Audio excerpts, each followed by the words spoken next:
iniciando aí algumas sextas-feiras falando sobre as parábolas de Jesus. Na Bíblia iremos encontrar várias parábolas, desde os profetas, até mesmo do livro de Josué, de Juízes, encontraremos algumas parábolas.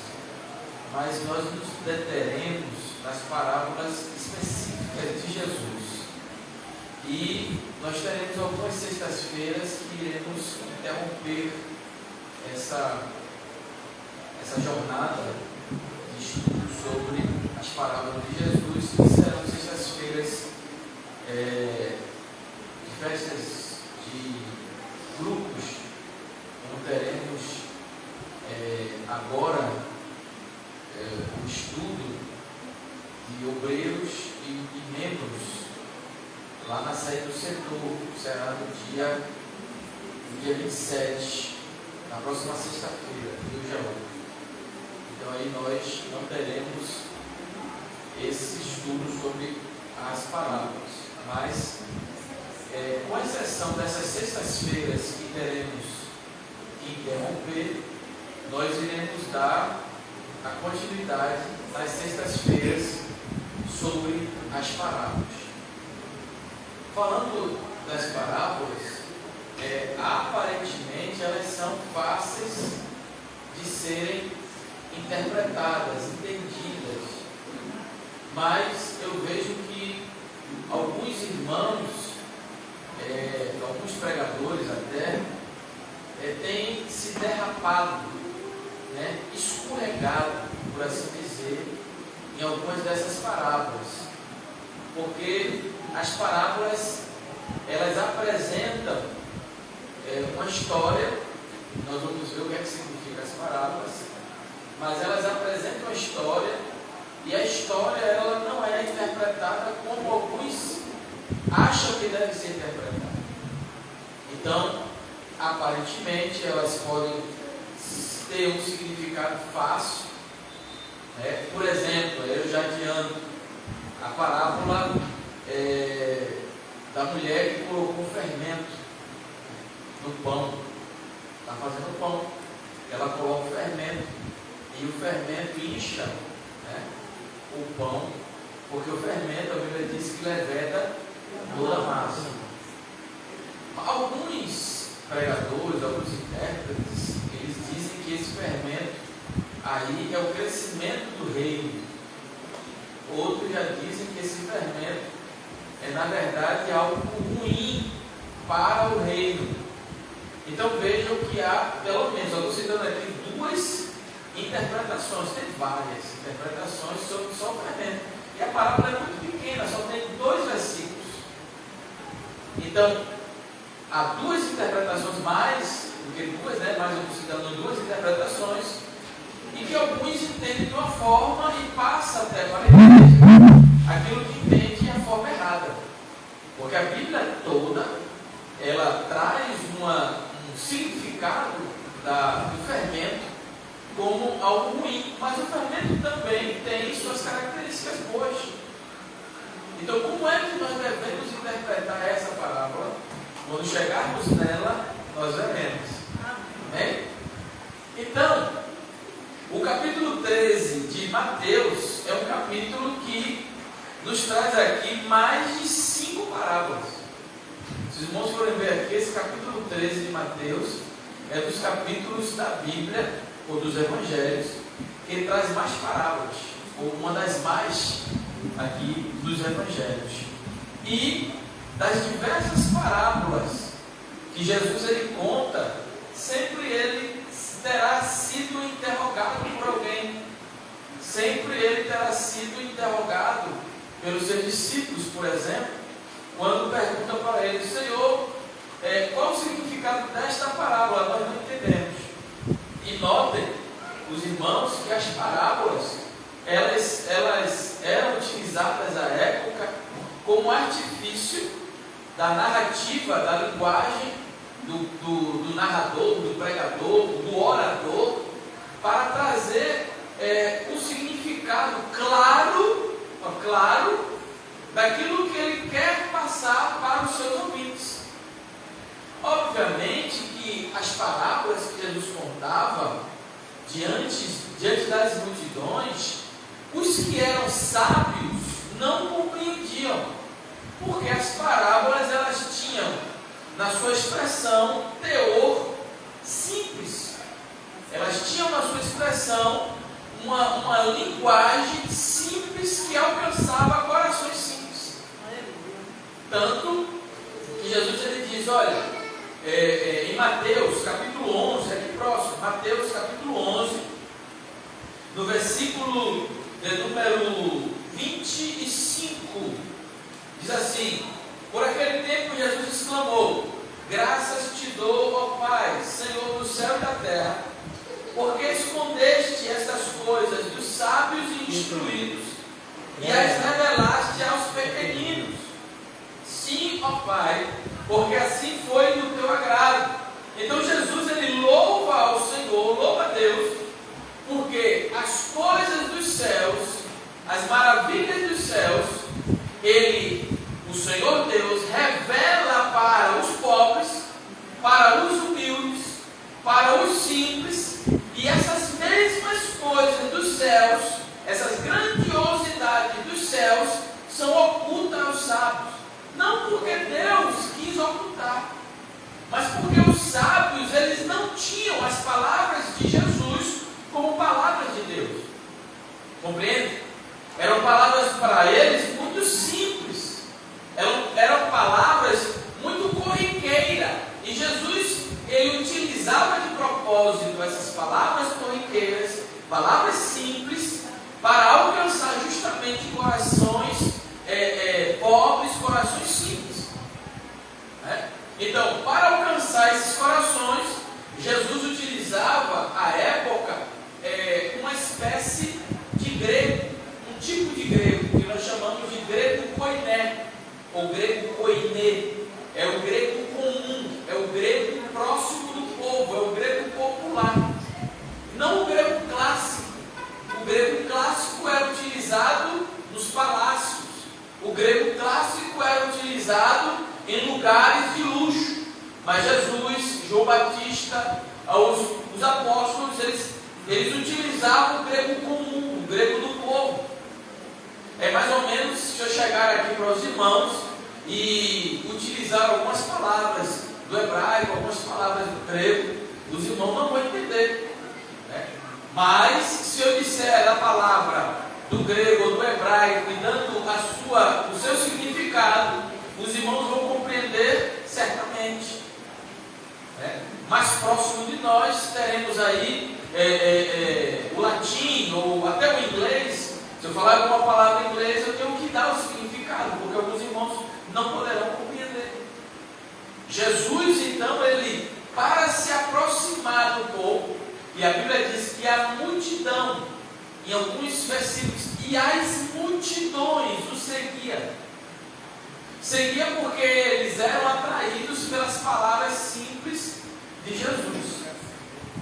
E Jesus, ele utiliza a expressão dele, ele fala, repetindo o Salmo 78, versos 2 a 4, que diz: abrirei os meus lábios para proferir parábolas e publicarei enigmas dos tempos antigos. As parábolas, elas eram utilizadas mesmo antes, né, dos tempos de Jesus.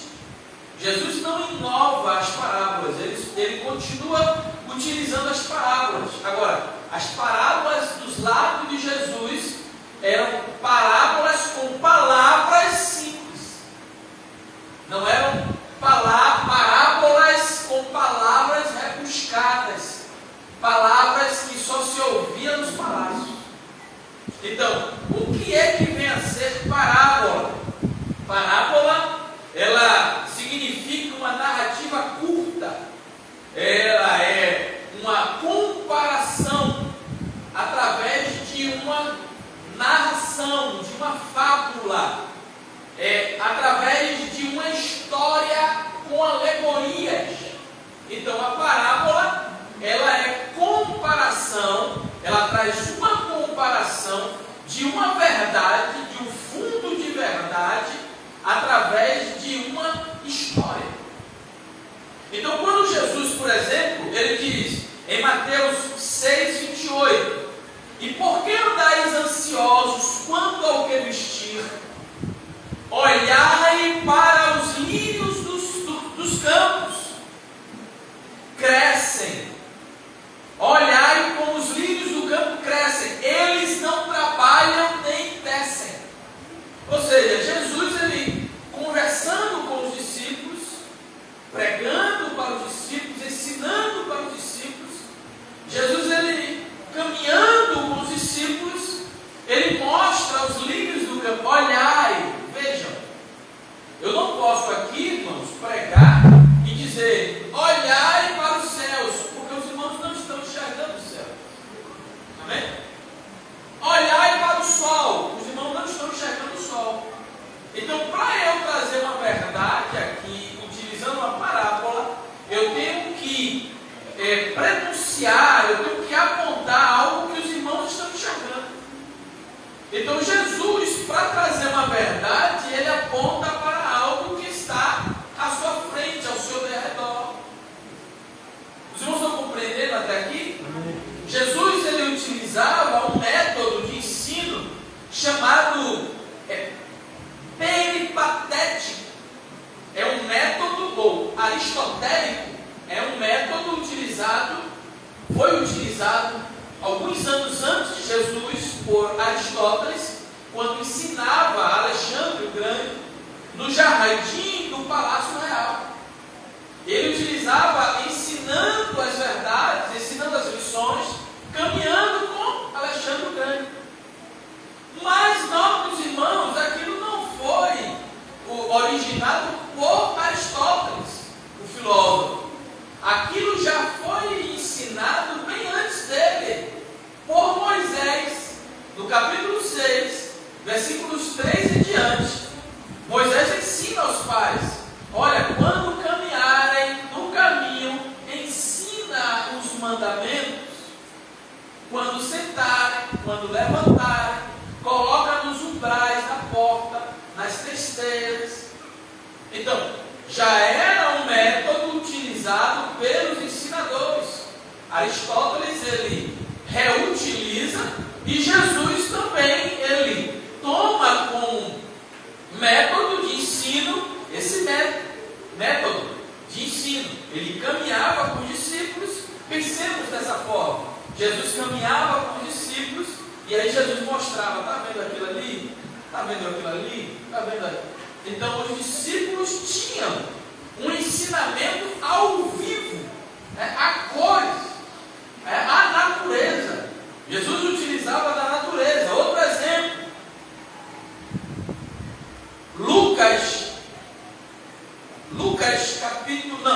Mateus, o mesmo Mateus aqui, capítulo 13, versículo 36. Então, deixando as multidões, Jesus entrou em casa, e aproximaram-se dele os seus discípulos, dizendo: explica-nos a parábola do joio do campo. E aí Jesus, ele começa a ensinar a parábola do joio do campo, dando nome às imagens que ele apontou antes. No versículo 37 diz o texto: Jesus respondeu: o que semeia a boa semente é o Filho do Homem. O campo é o quê? O mundo. A boa semente são os filhos do reino. Os joios são os filhos do maligno. O inimigo que semeou é o diabo. Então Jesus, ele coloca o significado daquilo que ele havia ensinado um pouco antes. Outro exemplo que nós podemos citar aqui, no capítulo, ainda em Mateus, vamos ver aqui, no capítulo 5 de Mateus, Jesus disse assim, capítulo 5, versículos 13 e 14: vós sois o sal da terra. e a luz do mundo. E vós sois a luz Do mundo. Então Jesus ele utiliza dois objetos de uso daquela época para trazer uma verdade para os seus ouvintes. Tanto o sal, e o sal tem as suas propriedades, né? O sal ele conserva, o sal ele traz gosto, mas a verdade aqui central é a conservação. E nós, como sal da terra, somos aqui na terra a conservação do nome de Cristo para a humanidade. Ok? Então o sal tem suas propriedades, agora ela deve ser interpretada dentro desse recurso que Jesus ensinou. Ele disse, olha, se o sal vier a ser insípido, como lhe restaurar o sabor? Nós estamos no mundo restaurando o sabor que o mundo perdeu por causa do pecado. Então, esse teor, essa propriedade de conservação, de restauração, é para a igreja, é para os transformados. Vós sois a luz do mundo, o mundo está em trevas. Então nós somos aquela luminária, aquele luzeiro para o mundo que está em trevas. Aí Jesus disse, não se pode esconder uma cidade situada no alto de um monte. Então Jesus diz, olha, vocês não podem se esconder, vocês têm que ser colocados em lugar de destaque para que o mundo veja. Então Jesus ele utiliza métodos de comparação para ensinar uma verdade. Jesus ele utiliza histórias, e não são historinhas, não são meramente fábulas, para ensinar a verdade do reino. Agora, como era que os seus ouvintes compreendiam? Aí temos duas explicações. Primeira, os ouvintes de Jesus eram um público misto de pessoas sábias, pessoas intelectuais e pessoas que não tinham estudo, pessoas leigas e pessoas que não compreendiam tão bem a linguagem de um ensinador. Então Jesus ele tinha esse público misto, os intelectuais, os sábios e os que não conheciam muito. Então, como é que Jesus se aproximava daqueles que tinham sede de conhecer o reino dos céus? Trazendo uma parábola, trazendo uma história comparativa. Como é que nós nos aproximamos de uma criança quando queremos mostrar a ela a verdade de alguma coisa? A criança ela não vai compreender a minha linguagem, porque a minha linguagem até então para a criança é distante da compreensão dela.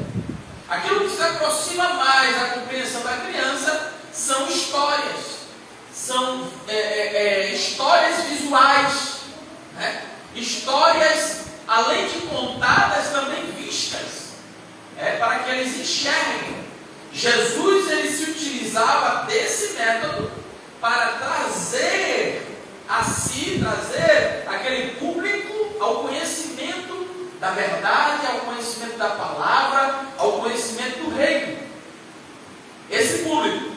Um outro público, que é o público intelectual, sábio, eles compreendiam as parábolas, eles entendiam, porque eles não eram burros, por assim dizer. Eles não eram ignorantes, mas só que eles não compreendiam a essência das parábolas. Eles não compreendiam o teor das parábolas. Eles não compreendiam o significado. Por quê? Como eu disse, as parábolas elas eram artifícios utilizados pelos ensinadores das sinagogas, pelos mestres das sinagogas para ensinar as crianças, ensinar os adultos. Paulo ele foi também ensinado na escola de Gamaliel através de parábolas, porque parábolas era artifício, eram métodos de ensino. Então, eles não compreendiam, não eram as parábolas, eles não compreendiam a essência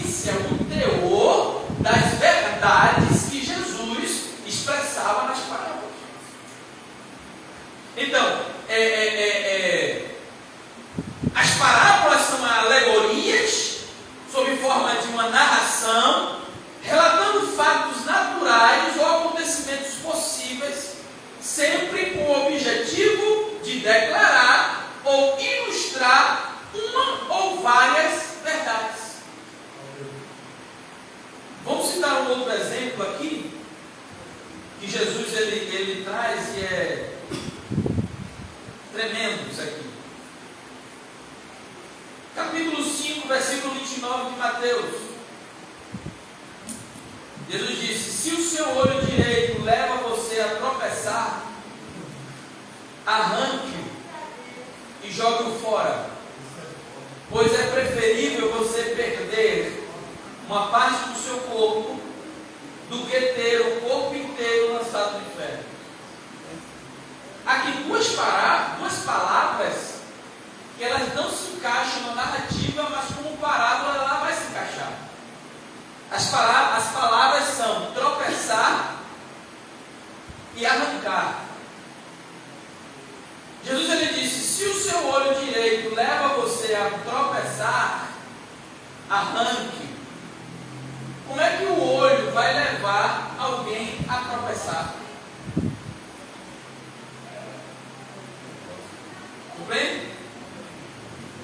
Como é que o olho vai levar alguém a tropeçar? Quem tropeça, tropeça com os pés. Mas para tropeçar com os pés, eu tenho que enxergar. Enxergar bem.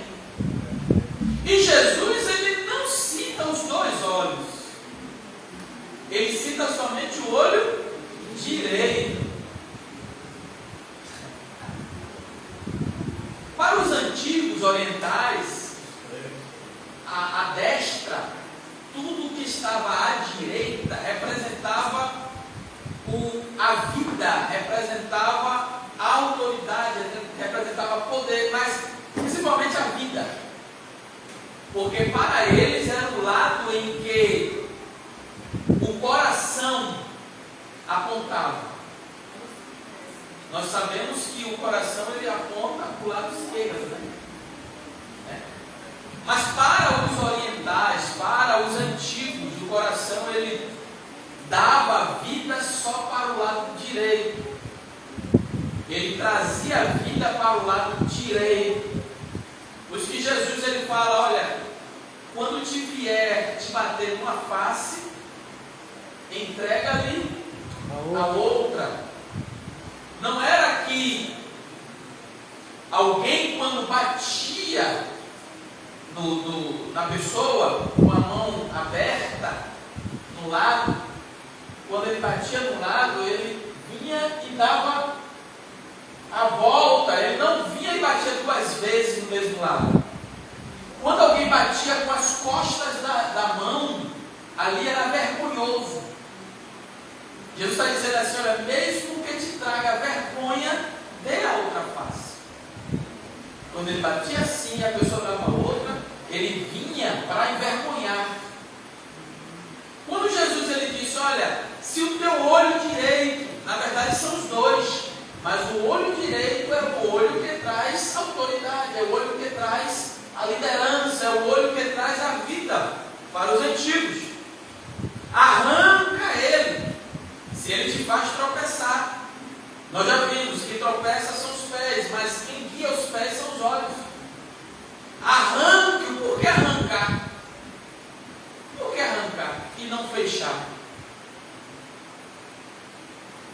Por que arrancar? Porque eu tenho que arrancar os olhos. O olho direito que me faz tropeçar.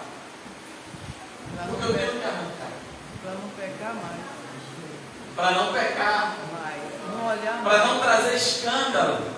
Não é verdade? E o que é arrancar? Como é que nós entendemos como arrancar? Se aquilo que eu vejo me faz tropeçar, eu tenho que tirar. Agora, o tirar aqui escrito não é simplesmente olhar e tirar, é arrancar. Se for o caso, pegar até a mão e puxar a cabeça. Ou desviar o olhar. Hã? Pode desviar o olhar. Desviar o olhar, mas desviar com força. Por isso que utiliza o termo arrancar. Um dos pais da igreja, chamado Orígenes, no 4º século depois de Cristo, ele sendo muito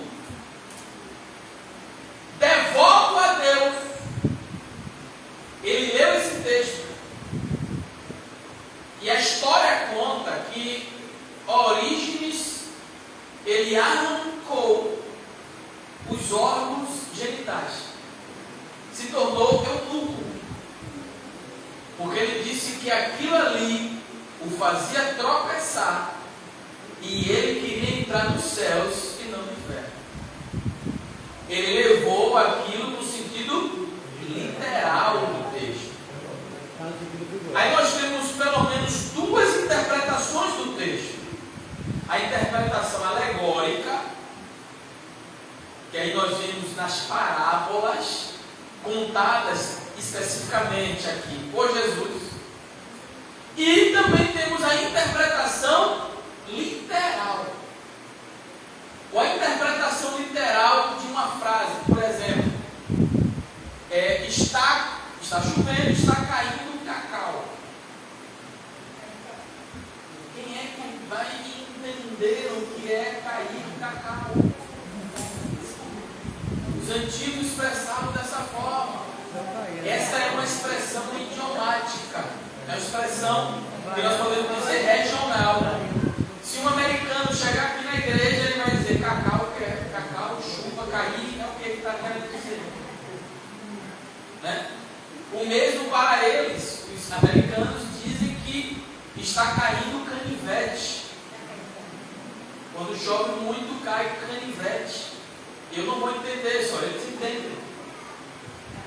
Quando Jesus ele expressava uma expressão idiomática, eles entendiam o que Jesus estava querendo dizer.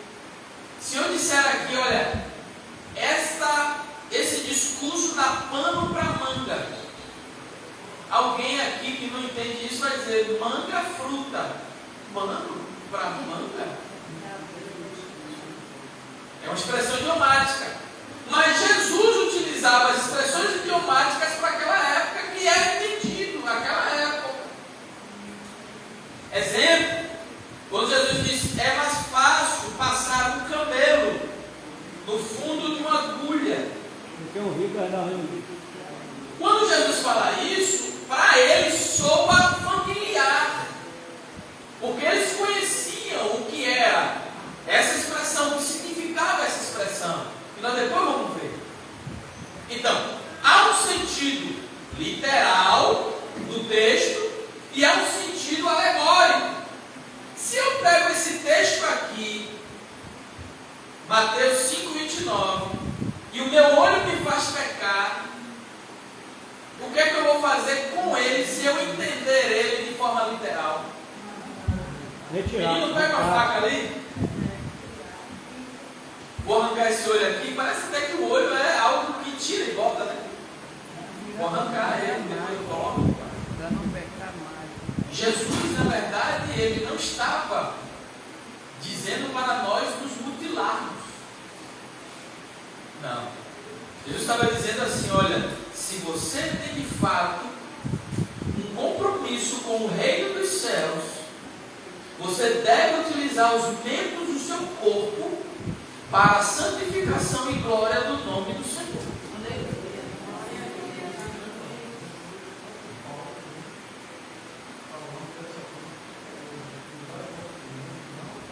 Não para o pecado, ele utiliza esse termo em Romanos. Muito bem. Mesmo porque, se seus olhos estiverem em trevas, todo o corpo estará em trevas também. Bom. Muito bom. Entende, irmãos? Jesus ele utiliza a parábola para trazer verdades absolutas dos céus. Verdades essas que têm de ser compreendidas por nós. Eu vou aqui só trazer um chamado, uma atenção para os irmãos. Atenção. Em algumas Bíblias, em algumas versões, Depois a gente vai falar sobre isso, só para os irmãos terem uma ideia.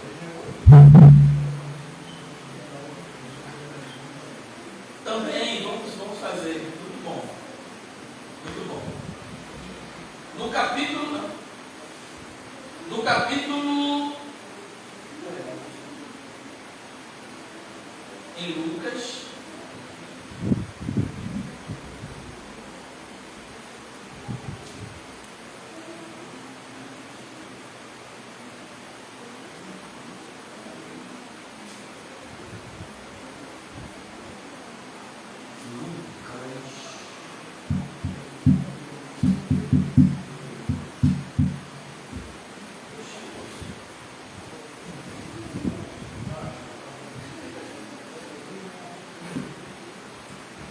algumas versões elas dizem que é parábola do rico.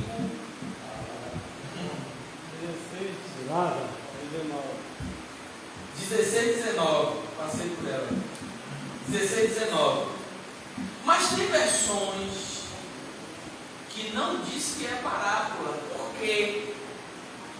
Porque o rico e Lázaro não chega a ser parábola. É uma história que foi fato. Compreende? Não foi uma parábola.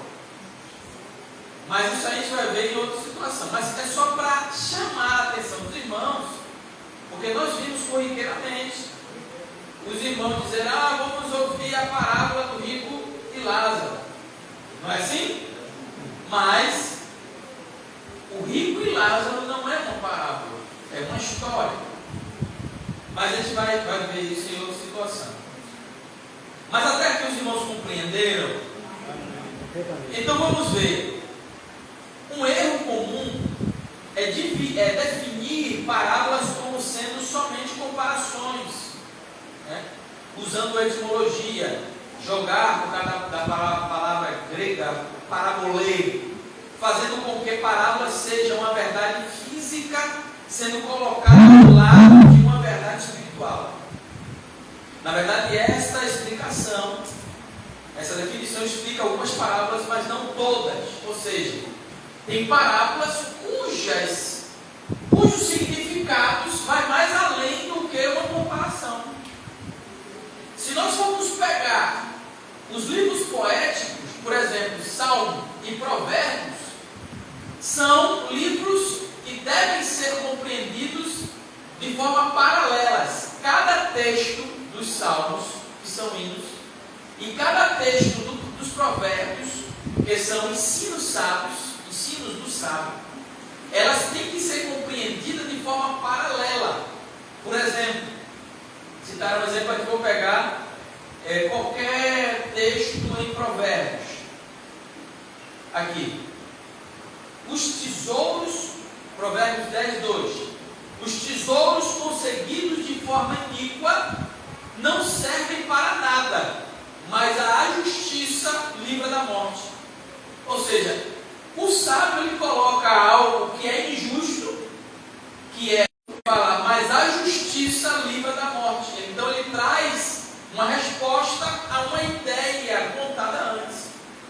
Então, tanto o Salmo quanto Provérbios, eles são livros que nós chamamos de paralelismo. Ele tem uma interpretação paralela. Ele dá um significado, ele dá uma definição em cima e dá um significado embaixo. Ou então ele dá um significado em cima e traz uma definição embaixo. Mas ele nunca deixa de dar uma definição ao seu significado. Ele faz um contraponto. Então, para nós compreendermos parábolas, para nós compreendermos salmos, para nós compreendermos provérbios, até para compreender Cantar de Salomão, porque nós temos que ter um método de leitura para cada livro. E aí eu quero aqui trazer um despertamento para os irmãos. A forma como você lê o livro de Salmos é diferente como você vai ler os evangelhos. Quer ver outra coisa? A forma como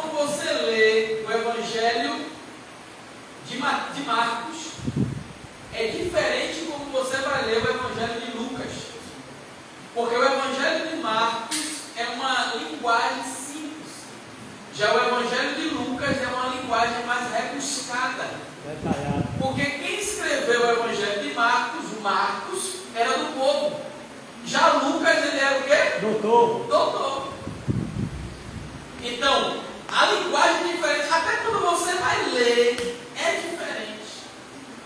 Quando nós lemos alguns livros, tem autores que a leitura é fácil.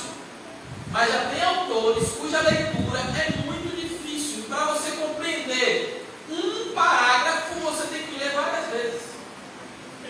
Já leram livros assim? Tem livros que irmãos, quando eu leio um livro é um desafio para mim, eu tenho que ir até o fim. Mas teve um livro que eu comecei a ler, mas deu um engasgo. Que ele está parado já há anos, mas eu prometo a mim mesmo que eu ainda vou terminar esse livro. Mas deu um engasgo porque a linguagem dele é muito rebuscada. Barroco? Mas é muito mais do que isso. Dá um nó. Dá um nó até para quem é familiarizado, quanto mais para quem não é. É um livro de Norman Geisler. Ele fala de um assunto simples, perdão. Mas ele era um cientista. Então a linguagem dele, ele fala sobre perdão, o livro todo ele fala sobre perdão, mas ele fala numa linguagem tão cansativa, tão rebuscada, que você sabe, engaja. Eu estou lendo um livro agora que, irmãos, dá vontade de jogar os blocos para fora. Não é por causa do tipo de linguagem do livro, não. O livro até é fácil de ler. Mas é porque o que o autor do livro está trazendo para que quem lê, ou quem leia, aceite as ideias dele. Aí eu já vou logo dizendo, ideias comunistas, ideias marxistas. Mas eu tenho que ler esse livro para compreender um pouco melhor determinados assuntos que eu preciso passar para os meus alunos. Mas tem livros, tem leituras, tipo de leitura, que você tem que ter um método para que você compreenda. A mesma coisa são as parábolas. Se eu compreender as parábolas somente por ouvir, eu não vou ter a eficácia da interpretação. Quando Jesus ele traz as parábolas, ele não tem a intenção de trazer algo difícil de compreender, não. A intenção dele é compreender. Mas ele traz algo simples, mas algo de grande verdade. Por exemplo, João capítulo de número 3. Olha o que é que Jesus diz, coisa simples, né? Coisa simples. Capítulo 3. Jesus respondeu, versículo 3. Jesus respondeu: em verdade, lhe digo que se alguém não nascer de novo, não pode ver o reino do céu. Nicodemos perguntou, olha a pergunta de Nicodemos. Como? Olha, Nicodemos era um homem sábio, mestre de Israel. Como pode um homem nascer sendo velho? Será que pode voltar ao ventre materno e nascer uma segunda vez? Irmãos, essa pergunta de Nicodemos não é ironia, não. A pergunta ou a resposta de Jesus antes aqui no versículo 3 trouxe um nó na mente de Nicodemos. Porque até então Nicodemos só compreendia reino de Deus como algo intocável, algo inalcançável. Quando Jesus ele traz reino de Deus, parece que ele está trazendo aqui próximo de nós. Ele trouxe próximo de Nicodemos. Olha, Nicodemos, o reino de Deus é nascer de novo. Estava do lado de Nicodemos. Nicodemos disse: eu quero esse reino. Mas o homem tem que entrar no reino Nicodemos compreendia, mesmo tendo seu alto grau de conhecimento intelectual pelos mandamentos, era muito pouco para compreender as coisas. Aí Nicodemos disse: Senhor, pode eu me voltar ao ventre, nascer de novo? E tal. Jesus disse: em verdade, te digo, quem não nascer da água e do Espírito não pode entrar no reino de Deus. O que é nascido da carne é carne, o que é nascido do Espírito é Espírito. Aí Jesus ele traz algo que Nicodemos não tinha até então a compreensão, que era algo espiritual. Ele ensinava a lei, falava de Deus, mas não compreendia os segredos de Deus. Irmãos, aí eu quero abrir um parênteses para dizer isso aqui, chamar a atenção de vocês. Não adianta só ler a Bíblia. Não adianta só ouvir da palavra de Deus. Você tem que procurar compreender na sua profundidade o segredo de Deus. Se os intelectuais da época, Nicodemos, os fariseus, os escribas, Anás, Caifás e tantos outros da época não compreendiam, mesmo tendo tantos anos estudando a palavra de Deus. Por isso que Jesus ele traz uma assertiva contra os fariseus, dizendo: errais, não conhecendo as Escrituras e nem o poder de Deus. Quando Jesus fala isso, ele não fala assim: vocês erraram. Não, Jesus fala com um ímpeto. Ele fala com uma gravidade na voz. Errais, não conhecendo as Escrituras. Agora, Jesus ele fala para conhecedores das Escrituras, mas ele não compreendia as Escrituras como deveriam compreender. Pastor Felipe, quer dizer, como vou compreender se eu não tenho que me explique? Que me explique. É o que você está fazendo para Exatamente. Exatamente. Tem que explicar. Agora, quem deve explicar? Aquele que compreende o teor das verdades bíblicas, como era ensinado por Jesus. E aí Jesus disse: olha, Nicodemos, eu estou explicando algo espiritual. Não fique admirado por eu dizer, vocês precisam nascer de novo. Nicodemos estava estupefato, boca aberta. O que é isso? E foi tão simples, né? Eu acho interessante que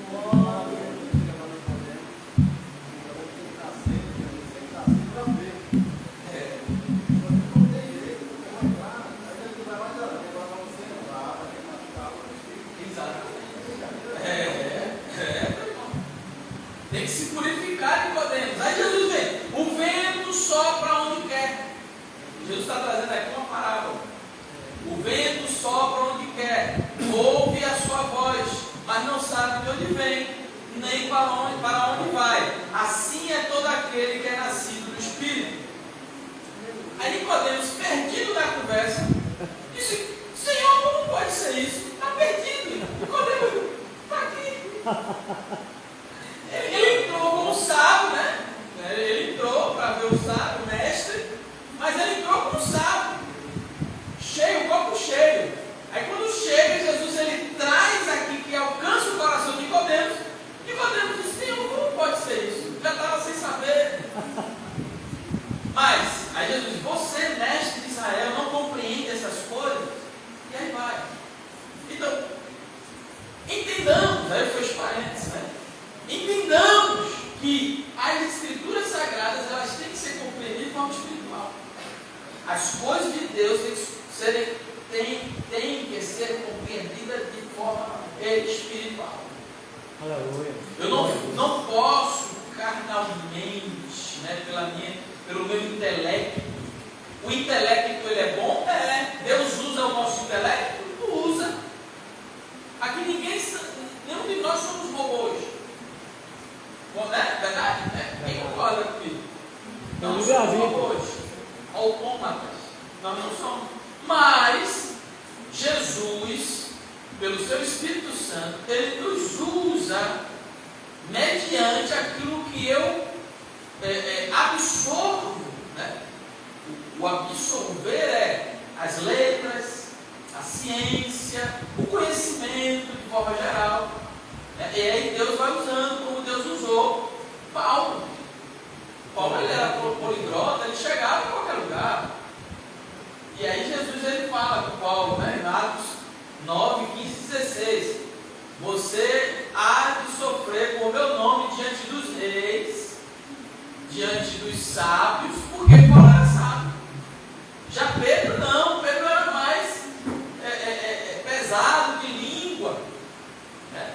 Mas Deus, ele se utiliza sim do nosso intelecto para a honra e glória do seu nome. Agora eu preciso fazer o quê? Eu preciso encher esse intelecto do conhecimento de Deus e do conhecimento daquilo que Deus traz para mim. Por exemplo, eu não sei construir aqui um avião. Quem sabe aqui, levante a mão. Então nenhum de nós vamos voar, se depender disso, não é? Não é verdade? Mas já tem alguém, ou alguns, ou milhares ou milhões, que Deus deu essa capacidade de construir um avião. Por causa deles, nós poderemos voar ou sobrevoar. Não é verdade? E por aí vai. Só estou citando aqui algo que é corriqueiro. Mas Deus, ele se utiliza. E as parábolas eram métodos corriqueiros, métodos do dia a dia, que Jesus utilizou para trazer a compreensão do reino. Os irmãos compreendem assim também? Amém. Glória a Deus. Aqui, irmão, só é uma introdução das ministrações sobre parábolas. Nós vamos trazer aqui algumas parábolas, a parábola do joio, a parábola do administrador infiel, a parábola do fermento, a parábola do bom samaritano, que é um outro entrave para alguns irmãos, que alguns irmãos entendem de forma alegórica somente, e ele não deve ser compreendido de forma alegórica somente, né? Alguns pegam até, aí pegam cada um personagem do bom samaritano, viu? E faz assim: bom samaritano ali, pô, o moço que estava no chão éramos nós, até aí tudo bem, né? E aí o bom samaritano, ele desce do jumento e coloca o moço que está no chão no jumento. O jumento ali, para alguns intérpretes, talvez para Orígenes, que nós citamos aqui, o jumento ali é o evangelista. O evangelista é o jumento. Olha o negócio desse. Quem gosta de evangelizar, quem é evangelista, para ele é um jumento. Então, vamos compreender a Bíblia Sagrada, vamos entender a palavra de Deus para não incorrermos em erros que se começa com erros simples e acaba com erros grotescos que pode levar muita gente à perdição e à heresia.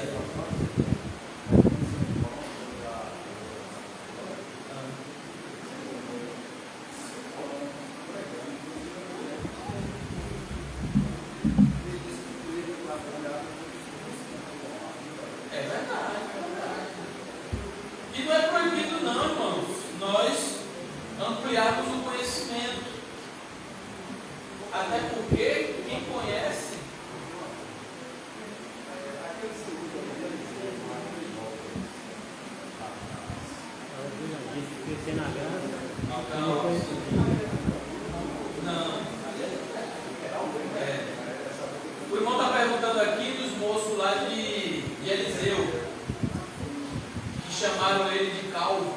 Você lembra? Ali não foi só meramente uma chacota. Ali, na verdade, estava colocando no descrédito o ministério de Eliseu. Porque quando eles falam assim, sobe caldo, é porque Elias subiu e ele não foi. Então eles estavam ali trazendo a gente fala mangá, né? Mangá? Estava mangando da cara de Eliseu. Na verdade não era da cara de Eliseu, do ministério que Deus colocou nos homens de Eliseu. Aí vem a junta, né? Aí vem aquilo que Eliseu ele profetiza. E aqueles ali, alguém pensa, são meninos, crianças, não. O nosso termo aqui são pivetes, né? São malandros, que também viviam ali nas vielas, só para trazer desordem. E aí Eliseu profetiza contra eles, e aí vem ali um animal, uma ursa, e acaba com todos eles. Alguém diz, Eliseu é tão mau, Eliseu era profeta, irmão. Respeito. O que Eliseu falava, respeito. Eliseu disse, aí quando ele chega na escola de profetas, eles dizem, vamos procurar Elias, ele não precisa. Mas vamos procurar, não precisa. Vamos procurar, vão. Aí passam 3 dias procurando, quando voltaram, nós não achamos, então não falei que não era para ir. Ou seja, eu estou agora investido do poder que estava na vida de Elias. Isso aqui já é para a próxima pregação de segunda. Então, claro que ele fez. Elias fez 8, realizou 8 milagres, e Eliseu 16, o dobro dele. Amém? Amém. Glória a Deus, convido a todos a colocarem de pé. Glória a Deus. Não. Estamos numa administração de ensino. Glória a Deus. Simpatia. Sexta-feira tem mais pessoas, vai mais. Na sexta-feira dá para a gente fazer. Amém. Irmãos, eu quero também agradecer aos irmãos que estão nos assistindo no YouTube. É o YouTube? Os dois, do YouTube e do Instagram. Deus abençoe as nossas vidas, tá certo? Continue firmes na presença do Senhor. Glória a Deus. Domingo estaremos aqui. O culto é com participação dos jovens, né? Dos jovens. Glória a Deus. Vamos orar? Sim, irmãos. Quem esqueceu aqui? Não tem dinheiro. Tem o quê? Tem aqui, não tem o nome, né? É alguém que pega o metrô. Não tem nome. Quem esqueceu aqui, não está aqui, viu? E quem esqueceu também? Está junto, né? É a mesma pessoa. A mesma dona. Amém. Amém, irmãos? Amém. O que é oração? Senhor Deus e Pai, somos agradecidos a Ti, Senhor, pela noite deste dia, em que o Senhor, ó Deus, trouxe para nós, ó Deus, a ministração da Tua palavra. Continua, Senhor, nos edificando, continua nos enchendo com o Teu Espírito Santo, Senhor. Leva-nos em paz aos nossos lares, dá-nos um sono renovador em Tua presença. Este é o pedido do Teu povo, Senhor. Meu Deus, e se o Senhor voltar nesta noite, Deus, Maranata, ora vem, Senhor Jesus. Estamos lhe aguardando, Senhor. A Tua igreja lhe aguarda, Senhor. Ó, Senhor, aquele grande dia, o dia do arrebatamento do Seu povo. Deus, muito obrigado, Senhor. Continua conosco, nós te pedimos e te agradecemos, em nome de Jesus. Amém. Que a graça do Senhor Jesus, o amor de Deus e a comunhão do Espírito Santo esteja com todos que amam Jesus, que amam Jesus. Amém. Amém. Certamente que a bondade e a misericórdia me seguirão todos os dias da minha vida e habitarei por longos dias. 2024. Seja levado e discipulado até o arrebatamento. Deus abençoe a tua vida, paz em nome de Jesus.